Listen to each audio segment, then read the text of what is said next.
press conference, we have here Don Catindi, Coach Zach De Los Santos, and Catherine Rabihanska of the Signal Super Spikers who won in 4 sets against the Akari Challengers.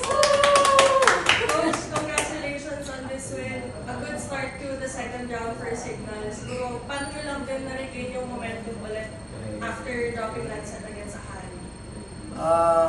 Siyempre, una, sobrang happy. Siyempre, yung talaga yung target, kailangan manalo talaga.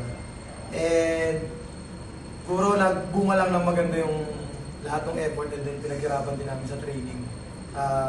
Alam ko kung gaano kahirap yung binigay na effort ng mga players in 3 days. So, yun. Nagkaroon ng magandang result.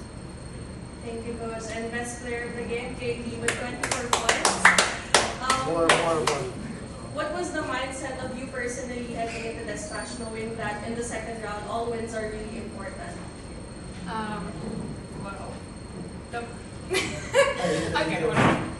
the mindset, obviously, the whole team had like really good mindset going into this. We all wanted to win. We all knew we can, and there was never hesitation to be like talked about or even felt. Like everybody was so sure we can do this, and we did it. Thank you. And for Don, 25 excellent digs in this game against Akari. Akari, knowing din na malakas yung import nila si Annie. Personally, paano mo lang din prepare yung sarili mo for this match? Bawat match naman pinagpe-preparean namin. Inaaral namin na mabuting kalaban. Siguro kaya we were there at the right time kasi yung connection namin talaga sa loob, pinanghahawakan namin yan and pinapractice talaga namin yun. Thank you. Coach, crucial stretch para sa Signal. Mabibigat yung mga next ng kalaban. So, paano yun lang, gano'n lang ka-motivated kung win na to, and of course, yung mga susunod nyo is mabigat. Itong panalo namin, napakalaking impact para sa amin. Babaunin namin to para sa next game namin.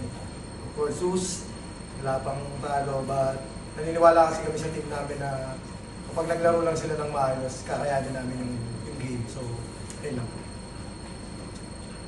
Catherine, late entry to the team, but we can see that you're gelling well so far. So, how's that chemistry with the team, and give us your insights on how you with the team? I said it before and I still stand by it. The team is amazing. Everybody is helping me a lot, and I feel like I've been here for 2.5 weeks and I feel like I have strong friendships with my teammates already. I feel very welcome here. I feel like I've been here for much longer than I actually have, and I just wish the season was longer here because I'm really enjoying this, and the chemistry, I believe that it's really good, and I think it seems like it from the outside too. I don't know, I just feel like I've been a part of this team for my entire life. Don, kumusta lang yung leadership mo, especially ikaw yung isa sa mga veterans dito sa team? Kamusta daw yung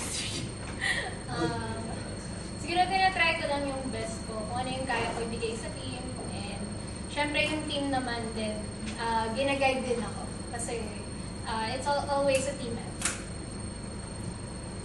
Thank you.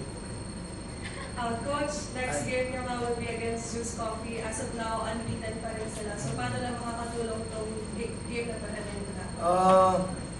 Puro yung, like sinabi ko nga kanina, itong panalo namin, malaking tulong sa amin to. Puro yun. Good thing, meron kami ilang days, almost 1 week na preparation. So, importante rin yung recovery ng team. So, napagod din talaga sila sa training.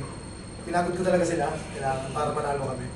And, puro, mag-all out kami.